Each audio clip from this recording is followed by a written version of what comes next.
Yang menjadi sorotan, saudara, job fair atau acara bursa lapangan kerja belakangan ramai digelar di sejumlah daerah dan jadi harapan para pencari kerja. Bisakah ini menjadi solusi para pencari kerja di tengah sorotan efektivitas forum seperti job fair?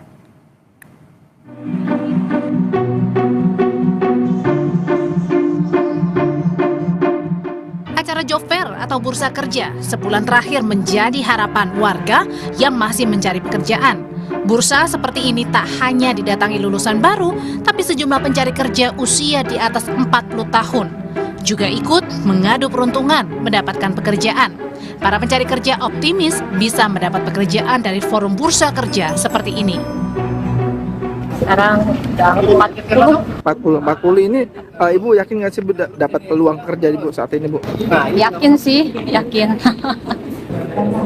Kalau itu kurang tahu juga saya. Tapi Bapak optimis Pak ya akan dapat peluang di sini Pak? Mungkin ya. Enggak ya 50-50 lah.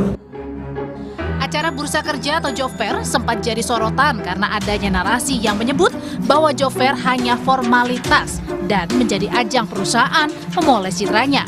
Namun Wakil Wali Kota Jakarta Barat Yuli Hartono membantah kegiatan job fair hanya formalitas. Ia yakin forum ini menjadi ajang yang tepat bagi para pencari kerja untuk mendapatkan pekerjaan.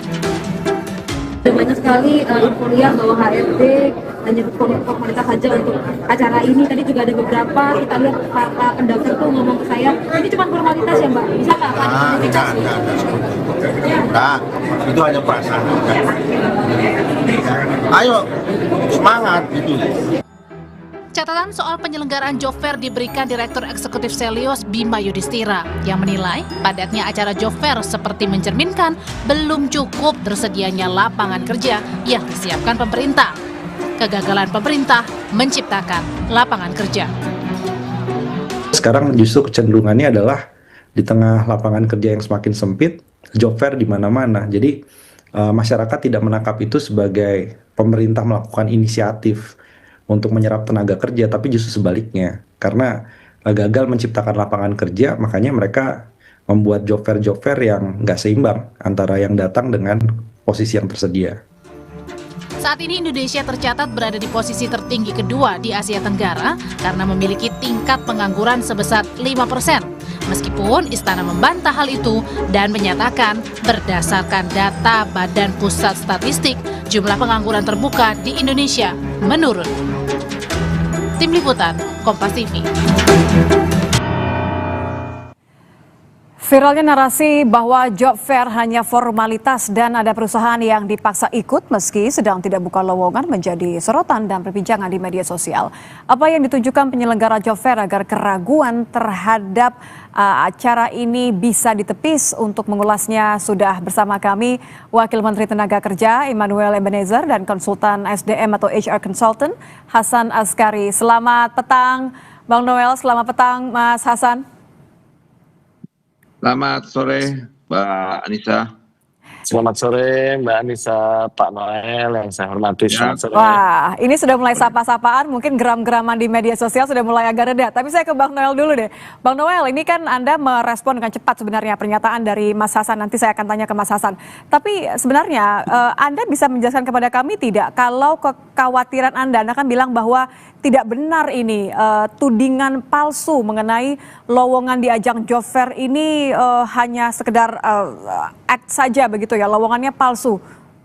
Bang Noel. Ya, karena beberapa kali kita bikin job fair di kementerian tidak seperti apa yang disampaikan Mas Akbar gitu loh. Kita semua kita validasi, kita verifikasi. Ketika kita minta para mitra industri kita terkait rekrutmen tenaga kerja, kita pastikan dulu lapangan pekerjaan apa yang kiranya dibuka ke publik. Dia ceritain itu semua ada berapa kira-kiranya rekrutmennya, ada yang mulai dari 50, 100 sampai ada yang ribuan. Jadi ketika dibilang, ya kan saya sempat kaget juga ketika itu dibilang formalitas, karena kita sebelumnya juga ada job fair di Jakarta Timur, kemudian Jakarta, lantas Bali. Dan semua itu berjalan lancar, tidak ada yang formalitas. Semuanya terverifikasi datanya ya, Bang Noel ya? Iya, kan kita tanya benar nggak nih nggak mungkin lah kita berani ngebohongin publik. Nah kemudian kasus Bekasi kan soal yang berbeda, karena kenapa?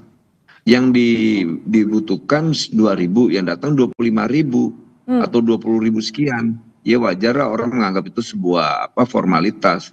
Ya kebutuhan kerjanya cuma 2.000, yang datang puluhan ribu kayak kita waktu di kemarin. Saya ke Mas Hasan deh kalau begitu ya Bang Noel ya. Ini Bang Noel bilang katanya kalau yang selama dikelola oleh kementerian benar kok semua terverifikasi. Jangan-jangan ada beberapa pihak yang memang tidak melakukan hal dengan benar verifikasi. Tapi kalau Mas Hasan melihatnya ini memang hanya mengacu kepada yang kemarin saja, yang isunya karena jumlah pelamarnya terlalu membludak dibandingkan lowongan yang dibuka, atau Anda punya data yang berbeda? Ya, terima kasih Mbak Anissa, terima kasih Pak Noel. Sekali lagi tanpa mengurangi rasa hormat, saya mengagumi Pak Noel ya sebagai pribadi, dan gerakan Pak Noel untuk membahas isu penahanan ijazah itu saya sangat hormati. Nah sekarang ini kita ngomongin soal job fair. Saya waktu melihat job fair di Bekasi di media sosial itu hati saya remuk, Pak Karena? dan Mbak. Remuk karena melihat itu adik-adik kita, saudara-saudara kita. Saya membantu teman-teman di komunitas saya itu ada 930 orang, Unreal, University of Realistic Psychology, itu memang fokusnya pada membantu mereka mencari kerja, meningkatkan kapasitas mereka, membantu membekali mereka dengan pemahaman profesional sehingga waktu mereka mencari kerja itu lebih mudah mendapatkan pekerjaan. Anda sedih karena nyatanya susah sekali mencari kerja, atau Anda sedih karena tahu bahwa ada lowongan-lowongan yang tidak benar begitu? Temuan Anda apa sebenarnya Mas Hasan? Saya sedih adanya job fair yang di momen-momen ketika masyarakat sedang butuh pekerjaan dilaksanakan dengan persiapan yang menurut saya sekali lagi kurang matang. Nah, lalu apakah seluruh job fair demikian? Tentu tidak, persis seperti yang dikatakan Pak Noel. Namun, kalau kita mau melihat data dan penelitian, ini bahkan penelitiannya dipublish di journals.kemenaker.go.id, bahwa di penelitian IFLS ya, gelombang kelima, ditemukan peluang pencari kerja untuk mendapatkan pekerjaan melalui job fair yang dilaksanakan oleh pihak swasta, efektivitasnya itu mencapai 77,8%. Namun ketika dilakukan studi komparatif, efektivitas ini belum tercermin pada job fair yang diselenggarakan oleh pemerintah, yang seringkali dianggap kurang efektif dalam menghubungkan pencari kerja dan lowongan yang sesuai. Faktor sampai tidak efektifnya apa, Mas Hasan? Nah, baik. Kalau faktor tidak efektifnya, jika kita melihat job fair itu kan satu proses dalam menyelesaikan isu penyerapan tenaga kerja. Tapi sebelum ada job fair itu harus ada preparasi dulu. Preparasi yang bisa dilakukan sama pencari kerja, yaitu mencari tahu apa sih skill-skill yang dibutuhkan industri saat ini. Lalu dia upgrade dirinya sendiri, self-training. Itu dari pencari kerja. Kalau PR atau pra-event ya, preparasi yang sebaiknya dilakukan oleh industri, oleh perusahaan-perusahaan, yang mereka benar-benar mencari tahu di mana sih kandidat-kandidat itu berada. Jangan sampai mereka mau mencari ikan koi tapi di tambak misalnya. Jangan sampai mereka mau mencari burung tapi di Gunung Sahara, itu nggak ketemu. Itu yang bisa dilakukan oleh perusahaan. Nah, selanjutnya yang paling penting yang bisa dilakukan oleh pemerintah. Yang bisa dilakukan oleh pemerintah adalah yang pertama, memastikan yang datang, yang hadir, kandidat-kandidatnya itu udah disesuaikan dengan kebutuhan perusahaan yang menjadi pengisi acara job fair. Ya. Makanya Anda bilang bahwa ini terkesan formalitas begitu, karena tidak ada kecocokan antara yang dibutuhkan perusahaan dengan skill yang dimiliki oleh pelamar kerja.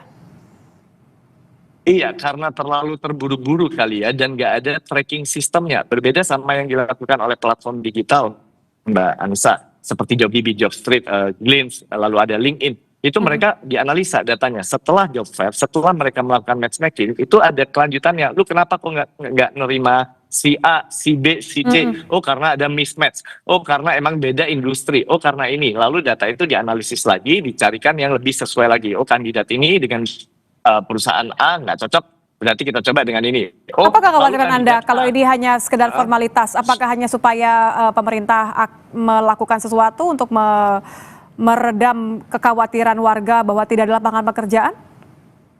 Enggak ada. Kalau menurut saya niatnya sudah baik, niatnya pemerintah sudah baik, namun kesungguhan dan kemampuan untuk melaksanakan atau menindaklanjuti niat baik itu yang memang kita perlu duduk bareng sepertinya. Nah, saya tuh inginnya pemerintah itu kolaborasi dengan kita, dengan orang-orang HRD, dengan praktisi, lalu dengan industri-industri yang swasta misalnya ya, supaya bisa dikerjasamakan gitu. Gimana ya supaya caranya cocok jelas bikin begitu job fair? ya.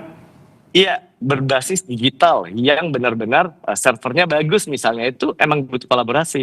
Kemarin di Bekasi itu servernya pada mati semua loh, barcode-nya di-scan tapi nggak ada yang bisa akses.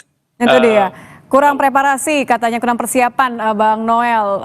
Sebenarnya sejauh apa sih risetnya, sejauh apa sih transparansi dari perusahaan mengenai skill apa yang mereka butuhkan? Mungkin tidak hanya sekedar 25.000 orang yang bisa datang, tapi ya supaya jelas memang yang datang yang akan terserap oleh perusahaannya.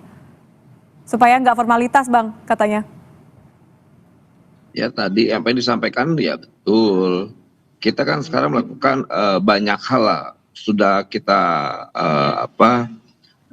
lakukan kolaborasi tadi yang disampaikan HRD ini, kita melakukan hal itu, makanya kita heran kok kita dibilang formalitas doang, kaget juga kita bisa tunjukkan data apa yang pernah kita lakukan. Misalnya kayak kemarin 2 minggu yang lalu kan job fair, kita tanya langsung, udah ada yang udah diterima, ada Pak, ini semua datanya, bahkan ada yang nanti mungkin seminggu ini atau hari ini kita terima data yang kemarin kayak 52.000 itu berapa orang yang diterima, kita tanya, ada sekian puluh persen Pak, udah 70% yang masuk. Oh, akan kan ada ya? Semua ke HRD ada, makanya kita kaget tentang formalitas gini.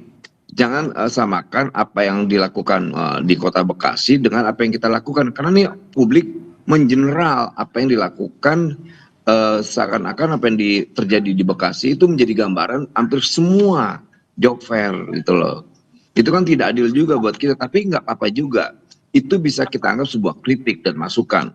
Kita nggak boleh alergi dengan pernyataan-pernyataan yang sifatnya kritis, yang nggak boleh. Negara nggak boleh alergi dengan kritik. Makanya kemarin waktu saya ditanya, saya kaget juga kan, karena saat itu kan posisi sangat lagi doorstop. Ditanya apa iya, katanya, soalnya wartawan kan bilang katanya Pak, katanya formalitas. Siapa HRD-nya yang mana, kan saya harus tahu dulu dong orangnya. Dan ini kan baru kita dikonfrontir hari ini. Jadi sekali lagi, apapun bentuk kritik nggak apa-apa lah, kita ngasih ruang untuk kritik. Kemudian yang penting data serapannya tetap akan dipublikasikan ya Bang ya, terbuka ya. Iya dong, harus. Dalam waktu yang berapa lama waktunya bisa diakses oleh para pelamar kerja? Kita secepatnya Mbak, secepatnya, kita nggak mau lambat lah. Model kayak saya gini dan Pak Menteri saya itu tipikalnya nggak mau lambat-lambat.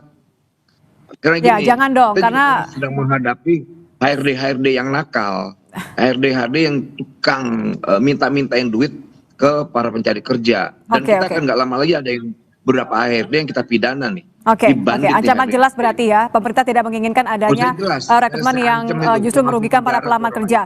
Bang Noel, maaf saya potong, saya terakhir ke Mas Hasan. Mas Hasan, artinya kalau tadi sudah menyampaikan kolaborasi, tapi menurut Anda sebagai seseorang yang begitu paham dengan kondisi saat ini, apa yang dibutuhkan publik saat ini ketika mencari pekerjaan? Yang dibutuhkan publik ketersediaan lapangan kerja. Apalagi yang perlu dijelaskan, Mbak Anissa? Kita mau berperang narasi, kita mau berbicara soal, kita sudah sediakan lapangan kerjanya ada, bahkan penyerapannya 70%, mohon maaf, tapi kalau 70% terserap sepertinya agak tidak realistis, Pak Noel, dengan segala hormat. Tapi intinya yang saya inginkan, pihak pemerintah dan pihak industri maupun pihak kandidat ya pencari kerja, ini udah bukan waktunya untuk kita mencari kambing hitam ataupun kita menjadi hero dari cerita kita sendiri. Enggak, kita yang saya harapkan. Enggak gini, kita tidak mencari kambing hitam, kita tidak. Ya. Apalagi kita aktivis gini, nggak suka dengan hal kayak gitu. Saya bukan birokrat, saya aktivis jalanan. Kita suka sekali dengan masukan, kita suka dengan masukan. Tapi praktek-praktek jual beli pekerjaan itu, HRD itu pelakunya. Betul memang. Betul memang. Itu seperti yang kemarin disampaikan. Betul itu. Mau membangun negara ini ke depan lebih baik. Makanya kita mau transparansi ini. Nah, kayak Mas Hasan ini kita butuhkan. Coba orang-orang yang coba main-mainkan soal ini cuma formalis, karena memang di Bekasi infonya ya. Itu Oke. bupati atau kepala daerahnya minta-minta ke perusahaan-perusahaan untuk ikut job fair. Oke, Kalau oke. kami tidak mau. Kita dengarkan dulu tadi Mas Hasan belum selesai ya harapan nih supaya nanti Bang Noel setelah ini bisa menyampaikan supaya benar tidak ada lagi alasan-alasan. Silakan terakhir Mas Hasan. Ya, baik. Jadi harapan saya yaitu kita bahu-membahu ya dari 3 stakeholder dari urusan pekerjaan ini, pencari kerja, pemberi kerja, dan pemerintah. Jadi ke depan kita udah nggak bisa lagi bilang bahwa job fair itu tempat perusahaan berpura-pura mencari pekerja dan pencari kerja berpura-pura memiliki skill yang dibutuhkan dan pemerintah berpura-pura sudah membantu. Itu sudah tidak akan ada lagi di kepala masyarakat. Ya. Itu harapan kami. Ya. Jangan sampai ada kepura-puraan karena nyatanya tingkat pengangguran ini adalah hal yang nyata, semua butuh lapangan pekerjaan yang nyata. Terima kasih sudah bergabung bersama kami, Wakil Menteri Tenaga Kerja Immanuel Ebenezer dan juga konsultan SDM atau HR Consultant Hasan Askari. Terima kasih Bang Noel, terima kasih Mas Hasan. Selamat petang. Terima kasih Pak Noel. Informasi lain di Kompas Petang, Saudara, penggugat ijazah Jokowi di Pengadilan Negeri Surakarta menolak masuknya penggugat intervensi